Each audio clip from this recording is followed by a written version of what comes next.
It's so odd knowing that within a few weeks, everything I've come to know for the past 4 years will come to an end. I'd like to say everything's been a constant change, but in reality, it's all been so erratic. And even though it's quite frustrating, it is what it is. And me, I'm nothing like I was 4 years ago, but really, how much can someone change in 4 years? How much can life change in a year, a month, a day? Of course, change is a very scary thing. Everything's so unexpected and new. I wouldn't say I've changed for the better or for the worse. It's all been me being me in different situations. I say this, but put me side by side with little, eager-eyed ninth-grade me. We are two very, very different beings. Coming into high school, I was a giddy little freshman excited to start a whole new me, hardly knowing who I even was then or who I wanted to be. I had my friends, a little circle where I felt loved and comfortable being done with. Nearly half the time I was still ecstatic, waiting for something good and exciting to happen, missing exactly everything good happening to me. I waited, and my excitement turned into disappointment, draining me from the good that was still there to experience. I had lost myself in my own desire to change who I was. There were still times where I didn't look or feel much like myself. My very being was up for grabs due to indecision and the lack of love for myself. So much doubt and uncertainty drove me up the walls. All I wanted was to feel accepted and to look good for others when, in reality, everyone's eyes were on themselves. The only judging eyes on me were my own.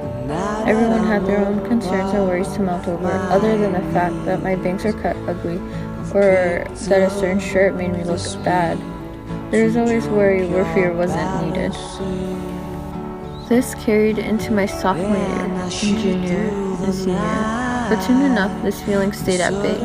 I learned to surround myself by friends who loved me endlessly, and whose constant support carried me through tough times. With such a good atmosphere surrounding me, I began to see what I enjoyed doing and who I really wanted to be. But somehow, I was always held back from pursuing what I wanted. It was the fear of changing things because they were too good to abandon. Sometimes, between sophomore and junior year, I learned that all good things must come to an end eventually. Junior year was when I realized that I shouldn't let my happiness be compromised for other people, and that my life can't simply stop for others. I reorganized many things in my life at this point. I began to do things I realized that I loved. I cut and dyed my hair along with the change of times. I explored music and drowned myself in endless concerts, and I filled my time with friends. My love for my friends grew deeper and deeper as they helped me trudge on through my parents' long drawn-out separation. Anytime between January and December of 2016, I was gone, drowned with problems and responsibilities that were not my own to deal with, but still on my shoulders either way. This year was the absolute worst for this reason. I had too many troubles on my head that it might as well have rolled off. I know that this year changed my life around because decisions made in this year still affect me to this day. But I know that somehow, if none of this awfulness would have happened, I wouldn't be nearly as happy as I am now.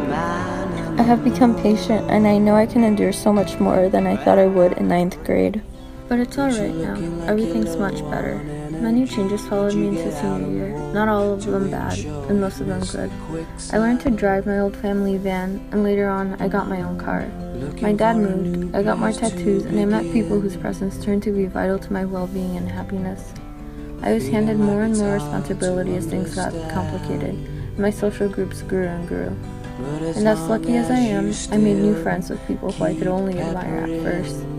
Good people who I now can't imagine myself without. In the shortest possible amount of time, I fell deeply in love with them as they showed me their true selves, as I did the same with them. Inseparable, we do a lot of everything here and there.